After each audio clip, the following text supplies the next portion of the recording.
It all started on a seemingly ordinary day when my wife informed me that she would be home soon after her shift at Walmart, where she was an assistant manager. Her workday was supposed to end at 7 p.m., but when the clock struck midnight, she still wasn't home. Concerned, I tried to contact her through calls and texts, but no response. I decided to go to her place of work to check on things. I needed to go to the Walmart convenience store, which was about 20 minutes away. Upon arriving at the Walmart, I saw her car in the parking lot. As I got closer, I saw that there was no one in the car. I parked my car and walked into the store, heading towards her department. I looked around the room, but didn't see her or anyone else. The store seemed empty. A few of her coworkers noticed me and greeted me, and I responded to them. After that, I headed to the back of the Walmart store. I'd assumed that she had to stay late during her shift. With that thought in mind, I headed to the back of Walmart and entered the break room, but did not see my wife. Continuing my search, I go to where the merchandise is unloaded from the trucks, but she wasn't there either.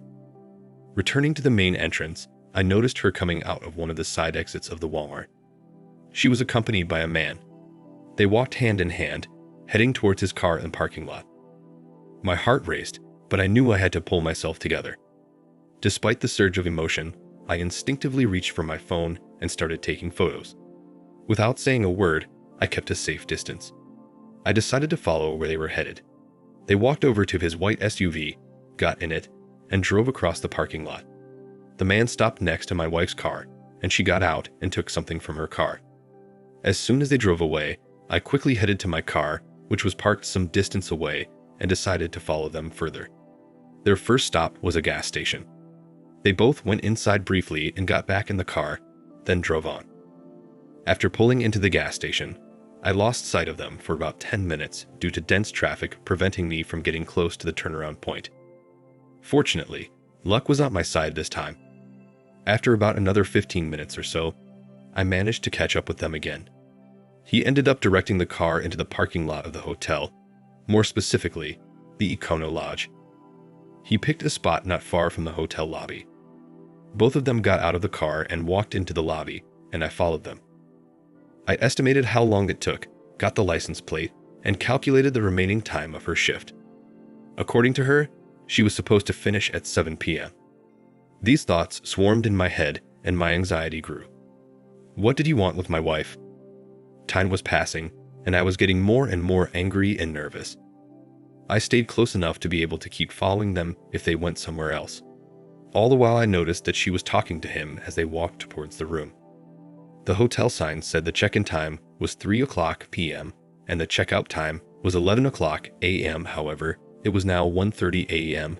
and there was no one coming out of their rooms. There were about 5 people in the hotel lobby, all sitting engrossed in watching TV. When the door swung open, I noticed that both of them were still fully dressed. After they entered, the door closed with a click. At that moment, I kind of froze in place. Should I burst in and knock on the door? But I didn't. Instead, I sent her a text message with a picture and video of them holding hands and walking into the hotel lobby. Then I got in my car and drove home, thinking I'd like to forget the whole thing like a bad dream. Later, my wife came home too, and the barrage of questioning began. When asked why I was following her, I replied, "You said you finished work at 7 o'clock p.m. I don't think we should discuss this. I have decided to separate and intend to file for divorce." Stunned, she became speechless at my words. Then she asked, "Can we talk?" To which I firmly replied, "No, there is nothing to discuss. I have proof of your infidelity, and the only thing you can do is to leave." In response, she said, "I have nowhere to go." I held up my hands and replied, "That's not my problem. If you decide to stay here, I'll change all the locks so you can't get in. Start looking for a new place to live. In the meantime, I intend to go to bed since I've been up all night." Now our paths have parted. She leaves and I walk to my bedroom. When I woke up, I noticed that almost all of her clothes were gone. I looked out the window and saw her car was not in its usual place. I figured she must have entered the apartment while I was sleeping. At this point, I contacted several attorneys to consult about the divorce process. I was getting ready to start divorce proceedings. I contacted one attorney who gave me some somewhat disappointing news. He informed me that under Virginia law, in order to file for a no-fault divorce, we must have lived apart for at least 1 year. He then clarified, "Have you and your wife been living separately for a year or more?" I replied, "No." He then informed me that I could still file for divorce, but warned that it could take a long time and there would be a lot of expense. I asked the attorney a question. What about a separation agreement? He informed me that the state of Virginia does not have specific laws on separation agreements. The option is that I can either file for a no-fault divorce or a no-fault divorce. After speaking with the attorney, I decided to file for divorce. My wife was absent and I was unable to serve her with the necessary papers. Therefore, my only option was to go to court and file a petition. My wife called on the phone and asked if she could come home. I replied, "You can come back, but you have to realize that I am filing for divorce, and my position remains unchanged." She said she had nowhere to go. I also suddenly realized that I don't have the means to initiate a divorce right now. I informed her, "For now, you can use the guest bedroom." A few weeks passed and I visited my attorney's office and filed for divorce. Afterward, I contacted my wife and informed her that I had filed for divorce. She responded by asking if things could be fixed. I told her that there were no options for reconciliation because of everything that had happened. I made it clear that there would be no forgiveness and the possibility of another chance. I couldn't accept that she cheated right in front of me. The image of this betrayal lingered in my mind for a long time. I tried to understand the reasons behind her act, especially considering the vows we had taken to each other as spouses and the promises of fidelity. At first, I wanted to salvage what we had, but the gravity of this transgression overrode everything. At this point, she started crying and apologizing, saying she couldn't imagine life without me. I told her that it was impossible to get our relationship back. "You betrayed me. After your cheating, I would rather be alone than spend time with you." I told her, "You can use the guest bedroom temporarily until you find a place of your own." In response, she said, "I can't find one." I then tell her, "You have options.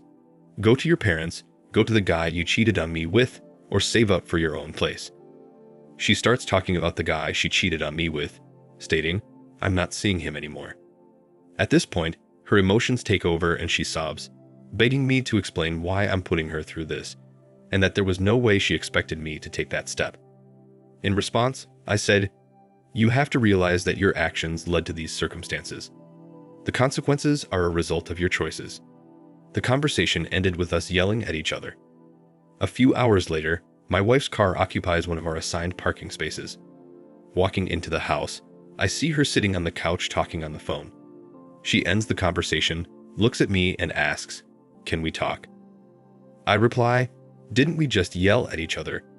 What is there to discuss when the divorce process is already in motion?" She then asked, "Should we try seeing a counselor?" I met her gaze and replied, "No, I don't need counseling. However, you probably do. Let me be clear, you cheated on me, and no counseling will change that." I asked her to refrain from talking as I was not in the mood. To me, she was already a thing of the past, even though the divorce wasn't formalized yet. In response, she cried and retreated to the guest bedroom. Meanwhile, I headed to my bedroom and put my work bag on the bed. I returned to the couch to gather my thoughts. The pain in me has yet to subside, but on the bright side, I can now start my life over again. Fortunately, we have no children or financial obligations. I was about ready to surprise her on our anniversary with a trip to the Bahamas, but now I'm relieved that I don't have to spend any money on it. I'm trying to figure out what actions on my part caused her to give up 9 years of our marriage for fleeting encounters with a man of little value. It baffles me that she traded our relationship for a brief affair with an underachiever who still lives with his parents. The pace of this divorce process seems agonizingly slow to me, all things considered. All I want to do is move on to the next chapter of my life as soon as possible. Thank you for watching. Like, comment, and subscribe if you enjoyed the video. Until next time, I'll see you again. Take care.